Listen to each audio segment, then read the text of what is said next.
Good afternoon, everyone. Mike seems a little odd today. Humera, you want to start us off? Yeah, sure. Welcome back, Matt. I just want to ask about some of Prime Minister Netanyahu's comments from last week. I'm aware that they've evolved, and Secretary has also laid out a vision on what Washington thinks about the future of Gaza. But where we are, it does look like there is a disagreement with Netanyahu and U.S. on the future of Gaza. U.S. doesn't want any reoccupation, and while Netanyahu has clarified some of his comments and has made different comments, it does sound like Israel does want like a security force and with an indefinite period of time. So I'm just wondering what the U.S. thinking on that is. How are you negotiating with the Israelis on that, and how's that going? So I will say that, yes, as a first item, he has clarified some of his remarks. Yeah. But you're right, he has made comments that are different from the vision that Secretary Blinken laid out, both when we were in the region and then in a speech that he gave in Tokyo last week. Let me just reiterate, I know you know them, but just for the record, the principles that the Secretary laid out, which is that, number one, at the end of this conflict, there can be no forcible displacement of Palestinians from Gaza. It can't happen now while the conflict's happening. It can't happen at the end of the conflict. Number two, there can be no continued use of Gaza as a platform for terrorism or other violent attacks, as we saw it used on October 7th. Number three, no reoccupation of Gaza after the conflict. And number four, no reduction in the territory of Gaza. Those are the principles that we believe in, and when we start to have conversations with people in the region about what the future of Gaza looks like, those are the principles we're going to lay out that we want to see adhered to. And I would add to that, central in the question of what happens in Gaza must be Palestinian voices who have a right to have a voice in their own future. So we will keep making that clear. We'll make that clear directly in conversations with Prime Minister Netanyahu and other leaders of the government of Israel, as we have publicly. And you just said like no forcible displacement, but we're seeing people from North Gaza moving to South Gaza because of, what kind of assurance, if any, is the United States getting from Israelis that those people will be able to move back? So they have said publicly that they expect those people to be able to move back at the end of the conflict. When we say no forcible displacement, there is a difference between people moving out of harm's way, which we fully support. We want to see people move out of harm's way so they avoid being harmed by Israel's military campaign, move out of harm's way inside Gaza, and being forcibly expelled from Gaza, which we very much oppose. So Israel has said publicly they expect people to be able to return to their homes, to return to their neighborhoods at the end of the conflict. Can I quickly go to hostages? There has been different reports about different kinds of proposals.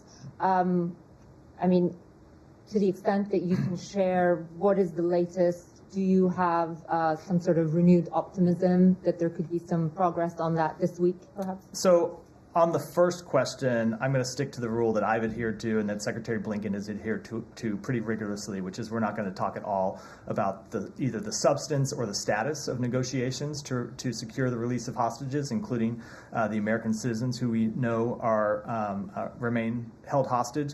It continues to be a top priority for us. Secretary Blinken had a call with his Qatari counterpart over the weekend about this. There are others in the government engaged on this, including, of course, the president himself. So in terms of the prospects, it continues to be a top priority. But again, we're dealing with a brutal, violent terrorist organization who's holding them hostage. And I don't think I want to put any kind of percentage on assessing what they may or may not do. Matt, I just, when you talk about there's no forcible displacement, is that what you're saying? Yeah, from Gaza. From Gaza. Again, I just made the point. We understand So the Israelis saying basically leave the north and go to the south, or you're basically probably going to get killed. That is no forcible displacement from Gaza. You're talking about. I'm talking outside of Gaza, from Gaza out to Egypt or another third country. Yes. Okay, so you're okay with like all of the hundreds of thousands of people who are in the north of Gaza all being. I would say we support people inside Gaza being moved out of harm's way. Absolutely. Okay, and then when this is over, you say they're going to get to return? Israel has said that publicly. Yeah, to what? They're to their one homes of to their neighborhoods. So I will say that one their of homes and their, so do those homes so and neighborhoods still if you exist? saw this, I know you did see because you were there. If you saw what the secretary said when we were in Tokyo, he said there must be a sustained mechanism for reconstruction in Gaza. Obviously, a lot of those homes have been destroyed, and there has to be a mechanism to rebuild Gaza, including those neighborhoods and those homes that have been destroyed, so people can return to where they lived. Yeah, but saying, oh, well, once this is all over, you can go back home. But there isn't anything that's going to be left for them to go back to. Yeah, obviously, Gaza is the location of an intense military campaign. When it's over, we want to see reconstruction of Gaza. All right, but paid for by. We will have conversations with partners in the region about that very question. I think it's a little too early to say. We're in the middle of the conflict right now. We're just having to start having conversations. But it is not just as easy as saying, "Oh, okay, well, you're being told to move south for your own protection." But after that threat is over, then you can go back when you have nothing to go back to, and no one is going to be stepping up to pay for nothing about this process. None of the issues in this process are easy, and I did not say they were easy. All of this is difficult. Every one of these principles we laid out will be the subject of intense diplomacy, and none of this, I think everyone that's been paying attention to the issues we've been grappling with and that Israel's been grappling with and that countries in the region are grappling with, no one would tell you that any of these are anything but very, very difficult. Okay. Last one from me. On the Shifa, the hospital, do you have any thoughts about what's going on there? Let me say a few things. Number one, you heard Jake Sullivan on TV yesterday say that we don't want to see hospitals be the subject of crossfire. We want to see the civilians who are sheltering in hospitals, the civilians who are being treated in hospitals, including babies in hospitals, be protected. Hospitals are legitimate civilian infrastructure. They should be protected. At the same time, I would say Hamas continues to use hospitals as locations for its command posts. So we talk about difficult issues. This is a very difficult issue. We don't want to see civilians caught in the crossfire. We would love to see Hamas vacate the hospitals that it's using command posts immediately. We would love to see all the people that are calling for Israel to take steps to protect hospitals call for Hamas to vacate the hospitals and stop using civilians as human shields. We would love to see Hamas take some of the fuel reserves it's sitting on and use that to supply hospitals in northern Gaza. We would love to see Hamas have taken the fuel that Israel offered it yesterday that they declined for use at Al-Shifa Hospital. So it's a very difficult situation. And I would say as a principle, I'll just restate what I said at the top, is we do not want to see civilians caught in the crossfire. Okay, but you say, okay, you would love to see everyone call for Hamas to vacate the hospitals and get rid of all their fighters. Okay, but if they don't, you're okay with attacks on the hospital? I did not say that. I did not say that. I said we do. I'm asking you. Sure. So I am, as we have done all throughout this process, going to decline to comment on specific places, always because there is a bit. No. They just say there's hospitals in general. We do not want to see hospitals attacked. Okay. We want to see hospitals protected. If Hamas doesn't remove their people from the hospitals. Again, where they are, where you just said they are. Again, then there are. For them to I am not going to give a general answer on this because there are so many variables. Are there still wounded? Are there still civilians in those hospitals? Have they been evacuated? There are a number of things you have to consider when you're going to answer that type of question, which is why we, from thousands of miles away, declined to give pass judgment or give a definitive answer about something where we don't have perfect information about what's happening on the ground. Can I follow up on this one, please? Yeah, go ahead. Now, you speak with certainty that Hamas is using a Shifa hospital as a... I did not speak to Al-Shifa. I said hospitals. Just to be clear, Saeed. About the Shifa hospital. Yeah. You know for certain, the United States of America, the intelligence community, knows for certain that Hamas is using that as a command. So I am going to use my own words because you just misstated what I said. I'm not. No. Let me just.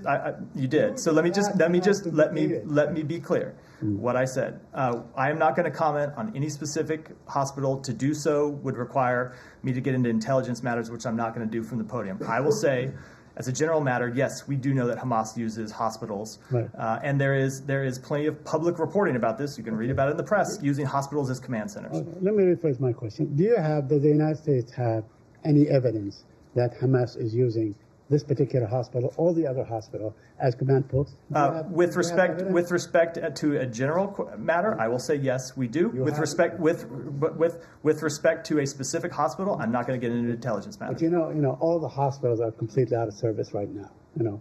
So let me just, if you indulge me, to a few more questions on you this want me to- particular issue. yeah. On this very issue. So why don't you rely? I mean, as there are Norwegian doctors that served in that hospital that came out and said, foreign European doctors and say this is nonsense. There is no command post and so on. Why don't you send in, a commission or the Red Cross or ask anyone to go and see, because that's what they said. Come and see it. Come and see it and see if it's being used as a command post. Why don't you do that? I think That would So I would just say we feel fairly confident in the judgment we've passed. We would welcome truly independent observers going. I think that's a little unrealistic to ask for in the middle of a conflict. But Saeed. they are willing. The Red Cross said they are willing to do that. I think we have seen Hamas at times break its agreements that it's had with the Red Cross and other entities. I think it's a little bit much to ask for someone to go make an assessment like that. Now you talk about the fuel. You're saying that Israel offered Gaza, or offered the hospital something like 200, 300 liters of fuel, and they requested that somebody would come in the middle of the night and pick it up at 2 in the morning and so on. They said, do it through the Red Cross, do it through the agencies. Why wouldn't they do that? So Why must they have Hamas people go and pick it up in the middle of the night at 2 o'clock in the morning? So isn't that a bit cynical? I don't think so. I'm not going to. So I first of all, the idea would not be that Hamas people would come pick it up, but hold on. But the people hold on. Just let me finish my answers. That people from the hospital would come and pick it up. I would say that they should have accepted the offer. I will let Israel speak to the exact specifics of it. But if they need fuel, which they clearly do, they should have taken the offer from the government of Israel. But to the larger point, Hamas is sitting on fuel reserves in northern Gaza. Hamas is using fuel reserves to ventilate its tunnels. If Hamas truly cared for the people in Al-Shifa and in other hospitals in the north, it could take the fuel that it's using to protect its fighters and send it to the hospitals so the hospitals could protect patients. They are not doing that. Right. And so you think that by this continued assault and so on, that Israel will achieve its goal of, let's say, providing care for those who need it and at the same time disarm the hospital? I mean, what is the end? What is the vision as far as? So I'm going to let Israel speak to. I'm going to let Israel speak to its exact campaign. I will speak to U.S. principals. They can speak to their campaign. There has been, since we don't know what happens after Friday, after Saturday, because the Shifa hospital quit counting. They don't have the means to do it anymore. But until then, there were about 11,400 Palestinians who have died. That's about 1 in 200. Doctors, lawyers, teachers, mothers, fathers, babies. We have every 10 minutes we have a child killed in Gaza. So, what is the end game? How do you see this thing ending? Or must the slaughter go on? So, Saeed, let me start by just reminding you what the Secretary said on Friday, which is that far too many Palestinian civilians have been killed as a part of this conflict. We want to see the government of Israel take steps to minimize civilian harm. We would love to see Hamas stop using civilians as human shields, which they very cynically do. They're the ones that continue to put civilians in harm's way. They obviously have shown no sign of changing that longstanding abhorrent practice of theirs. And we want to continue to get civilians out of harm's way into places where they can be safe from harm. And we want to continue to get them humanitarian assistance. That has been, if you were paying attention to the Secretary's trips around the region, as was true about his first trip to Israel and other countries in the region, that has been our primary focus from top to bottom. And last question. My last one, please. Allow me. When the Secretary says far too many Palestinians have died, does that mean enough is enough by now? Is that the end? It means that it means exactly what it says, which it means that far too many have died. We want to see Right. fewer civilian casualties. Right. We want to see the government of Israel take steps to minimize civilian casualties. And we have direct conversations with them all the time about that. And we want to do all these other things I just talked about to get civilians out of harm's way and get them the humanitarian assistance they need. but- Let me, because it's been a few, let me go to Just- someone else. Yeah. Thanks, Matt. Just to pick up on what you where you left off. Is it your understanding that Israel is trying to minimize civilian casualties? Is it your assessment?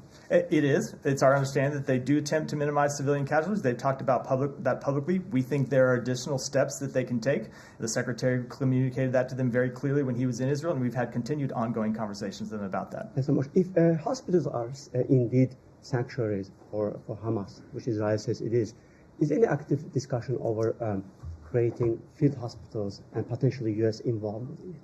Not U.S. involvement inside Gaza, but yes, there has been conversations with our allies and partners about setting up additional field hospitals. There's been conversations about setting up additional facilities where people either in southern Gaza or people who have moved to southern Gaza from the north can seek medical care. As I think you probably know, there are wounded Palestinians from northern Gaza who have been evacuated and left through Rafah Gate to seek medical care. So yes, that is something we continue to work on. Hey, please come back to more on Ukraine. Can I just have one more on this hospital issue? Given what you just said, what Jake Sullivan has said, and what Secretary said about far too many Palestinians killed, we've asked you this question in previous weeks, but in light of all of these new developments and the targeting of the hospitals, is there any intent at this department or the administration to take a look at, in a formal way, whether Israel has followed the rules of war? Again, we are monitoring the situation very closely, as we always monitor conflicts. But I'm not going to provide any update on internal deliberations. I should not be interpreting that the internal deliberation part as there is an internal deliberation on this. You should interpret it exactly the same way you should have interpreted it 2 weeks ago when I gave the same So you're answer, saying which there's is I'm no- not going to comment on Okay, internal but deliberations. You're saying there is no change in the thinking in light of the recent developments. I am saying what I just said, not what you are claiming I said. What I'm saying, so I will use my own words. And what I said is, we're monitoring, of course. We monitor this situation as we monitor any conflict. But in terms of our internal decision-making process, internal deliberations, I'm not going to speak to You those. understand why I'm asking this, right? Because you're saying there are additional steps that they can take, but they don't seem to be taking them right now. And all of this is unfolding with the hospitals. So I'm wondering if there is any change in the administration's thinking on that. I'm just not going to talk about internal matters. Go ahead, Michelle. I have a couple of questions, Matt. First, are you on the same page with Israel regarding how to deal with Hezbollah? Did you ask, or did the administration ask the Israeli government not to escalate the situation with Hezbollah and drag the U.S. to a new war or broader war? So I'm not going to get into internal conversations with the government of Israel. I will say that you have heard us say publicly a number of times, one of our primary objectives is to keep this conflict from widening, and that means to keep it from widening both in terms of preventing additional conflict in the north of Israel with Hezbollah and to prevent conflict widening to other countries in the region. Are you aware of the reports that Israel targeted journalists in South Lebanon today? And do you have any comment on I'm not aware of those reports today.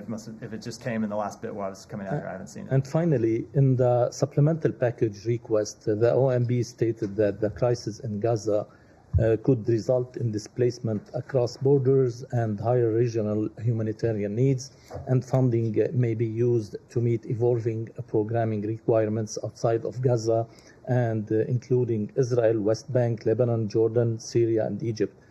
What does the administration mean by that? So I think you should take into that we are doing prudent planning, as we always do in these situations. It's not a prediction about what might happen or what will happen in the future. As I said a moment ago, we've made very clear that Palestinians should not be displaced from Gaza. But as part of our planning, we're planning for any number of scenarios. We want to keep this conflict from widening, but we have to be prudent and plan for any potential humanitarian scenarios should they emerge. Matt, is it correct? Staying on the supplemental, is it correct that the supplemental, and this came out, I guess, while we were gone, but removes all congressional oversight from arms transfers to Israel? No, Correct? that's not exactly correct. Not exactly correct. It makes that proposed waiver that's in the supplemental makes zero changes to how arms sales would be notified to Congress and made public. The notification of sales, whether it's through government-to-government foreign military sales, FMS, or licensed commercial sales, would be the same under the supplemental as they have been for decades.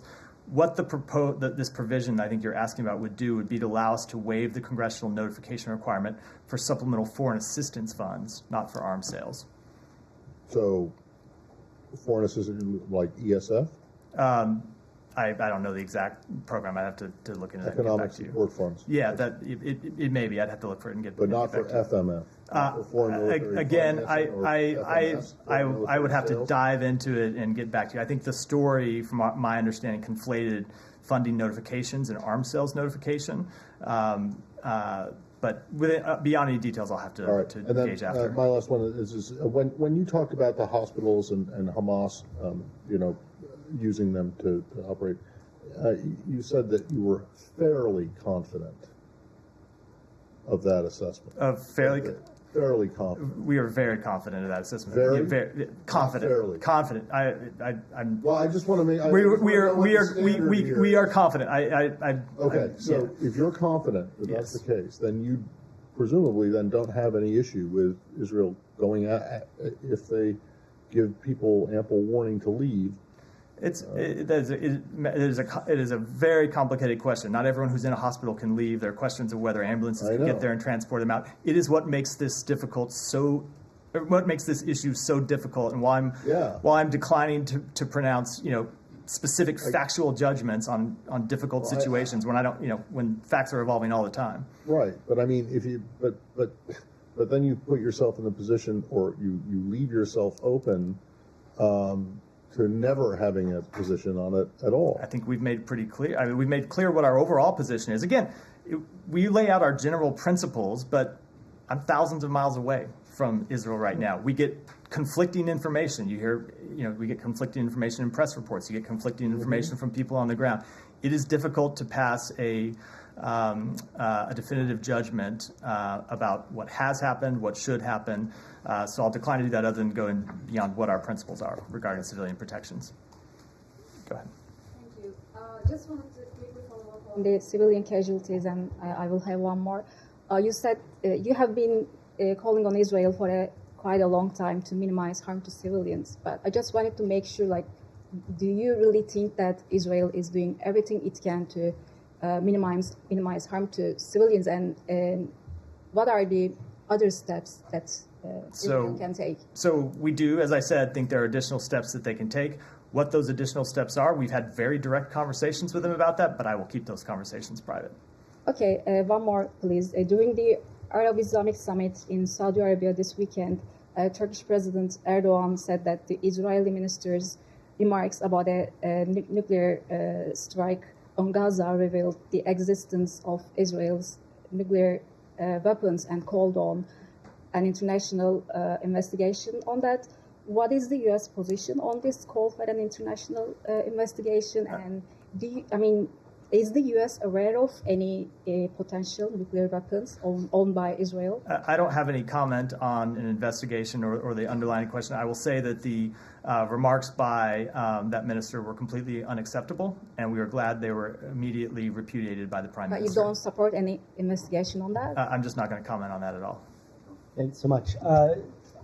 There's a internal dissent memo that's saying the administration spreading misinformation. I know you won't comment on the actual memo. Correct.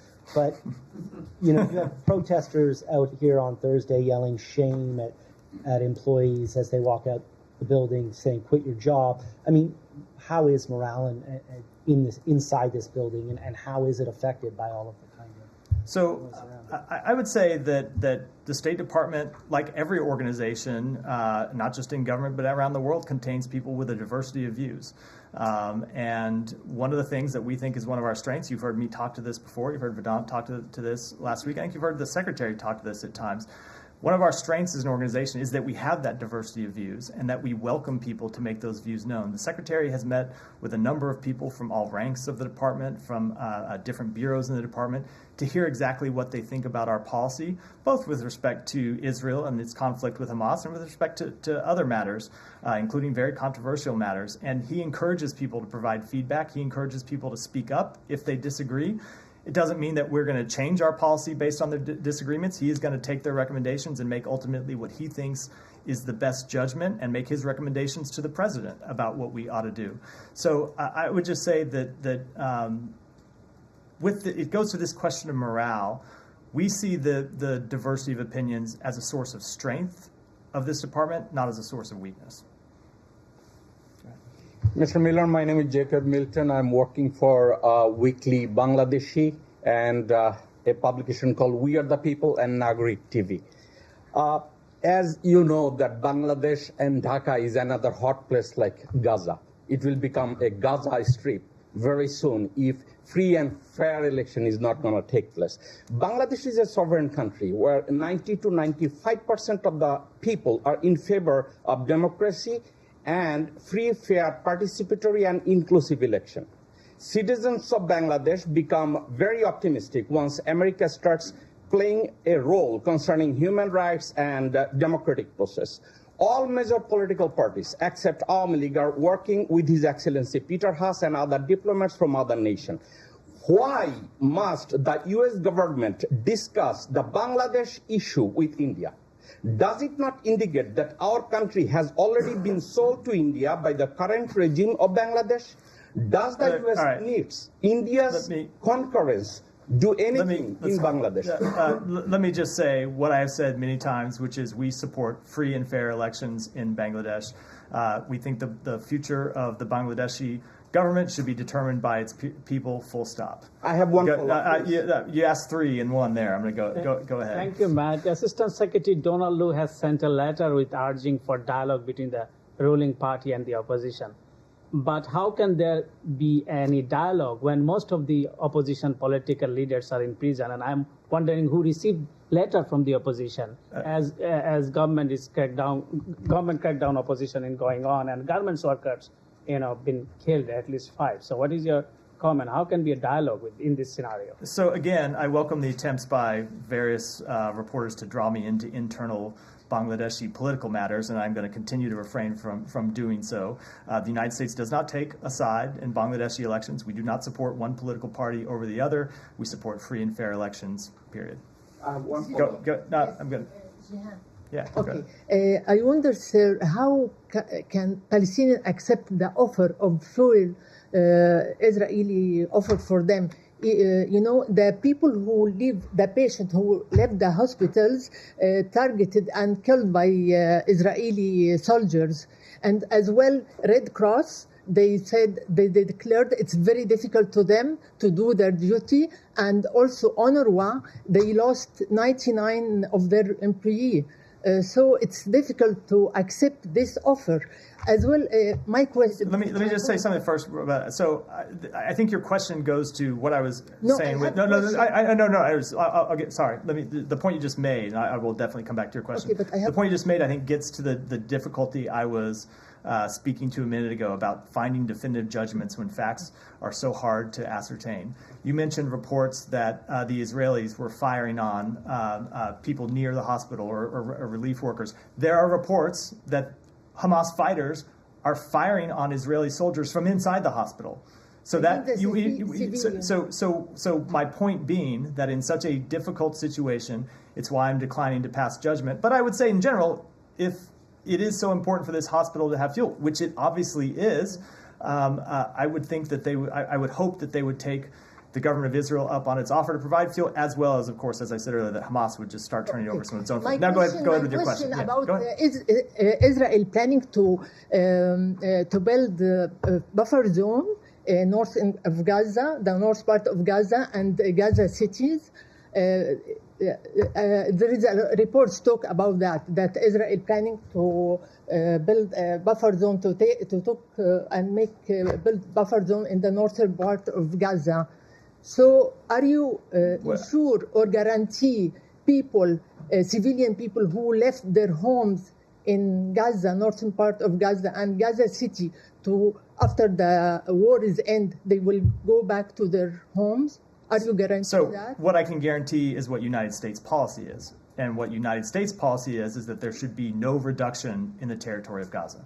And that's a matter that we will continue to make clear to the government of Israel and to other partners in the region as we start to have these conversations about the future of Gaza.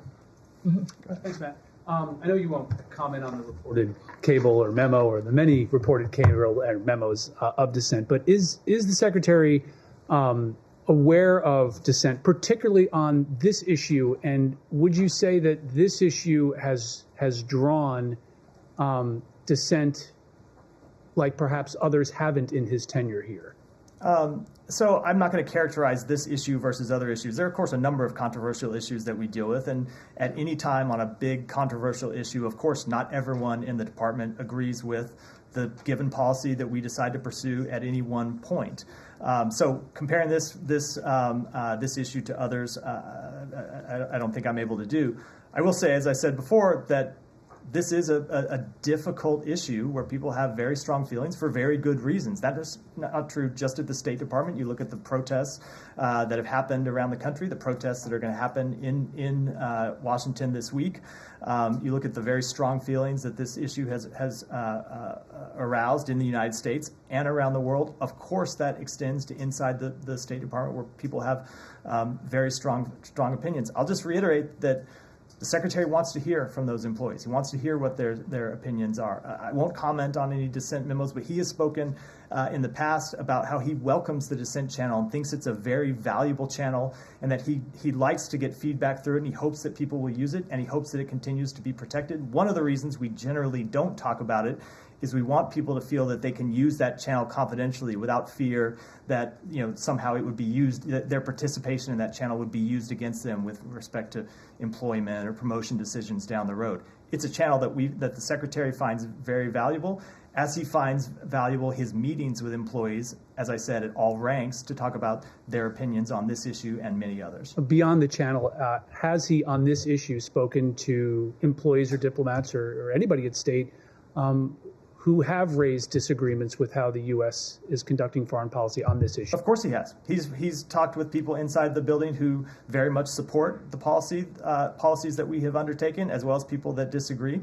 And what he does in those meetings is explain how he came to the decisions that he's come to, explains our conversations with the government of Israel. It outlines our entire policy, which is not just support for Israel's right to continue to hold accountable the terrorists that attacked it on October 7th, and that continue to attack it, but also all of our work to protect civilians and to get humanitarian assistance to civilians, our work calling for humanitarian pauses.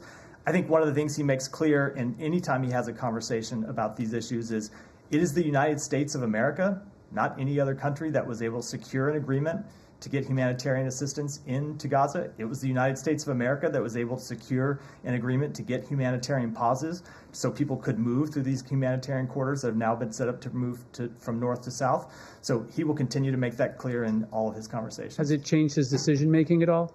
I'm not going to speak to impact on his decision-making, but he is someone who wants to have his opinions challenged, wants to have his positions challenged, wants to engage in a good faith back and forth, because he believes that strengthens his ability to make good decisions on behalf of the American people. Go ahead. Yes, this is a question about the APEC summit this week. How do you expect there could be a trilateral space to talk about fentanyl in APEC, considering that the leaders of Mexico, China, and the U.S. are in the city of San Francisco?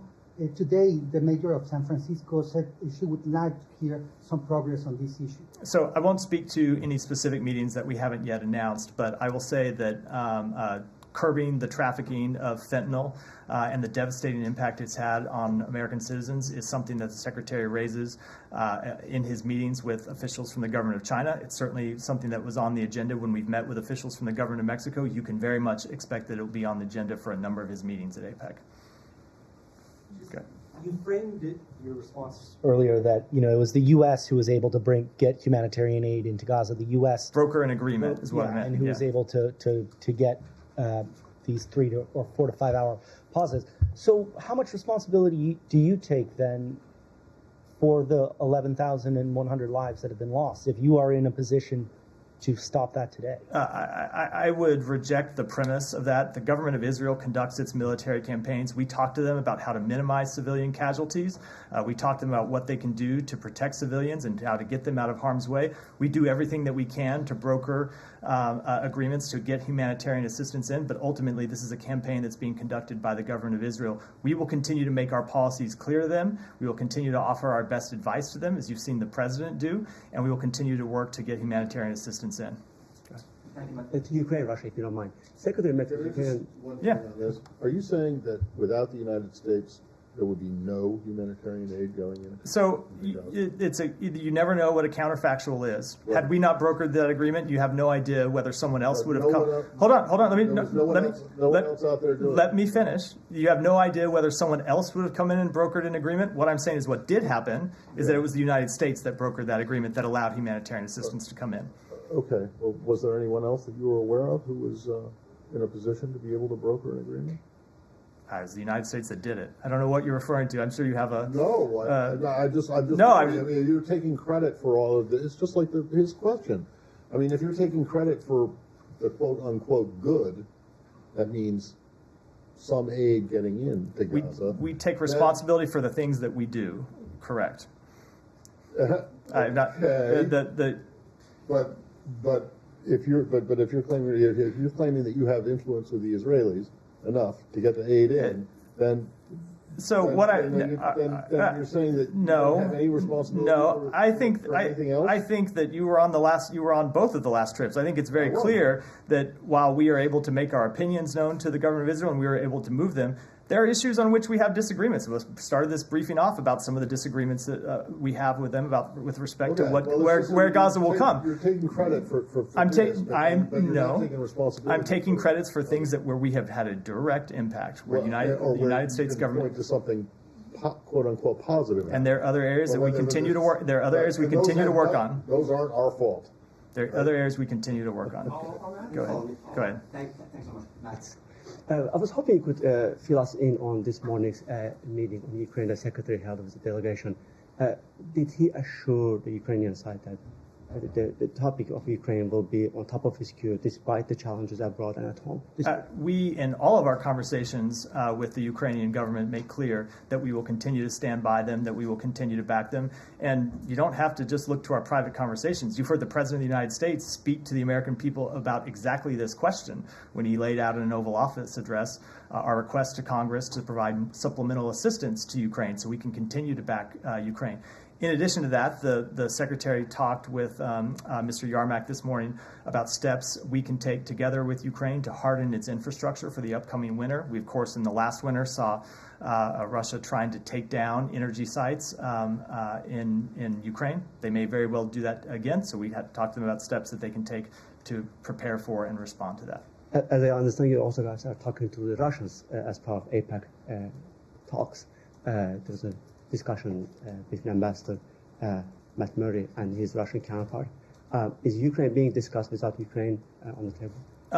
Ukraine is not being discussed without Ukraine on the table. I mean, if you mean the final disposition of the conflict, we have made clear that we will never make any decisions, or we're not in a place to make any decisions without Ukraine. Of course, we will talk about the war in Ukraine, and we will talk about how we can best defend Ukraine. We always do that in partners. The Secretary's talked a number of times about how he's constantly in meetings with foreign counterparts looking for ways that other countries can assist Ukraine. We will certainly do that. But who is a non-sanctioned Russian deputy prime minister that will represent? I'm sorry, what was the non-sanctioned Russian deputy prime minister will represent Russia at APEC? Who is he or she? I'll have to get back to you on that. I don't have you guys invited Ukrainians as well to the summit? I'll have to get back to you on that as well. I'm not aware. The rumors that I don't know, Alex. I'll have to take it back. About Iran, if you don't mind. There are speculations on social media that the U.S. is about to waive issue a new waiver on Iran that will allow Iran to access $10 billion. Why, when, how?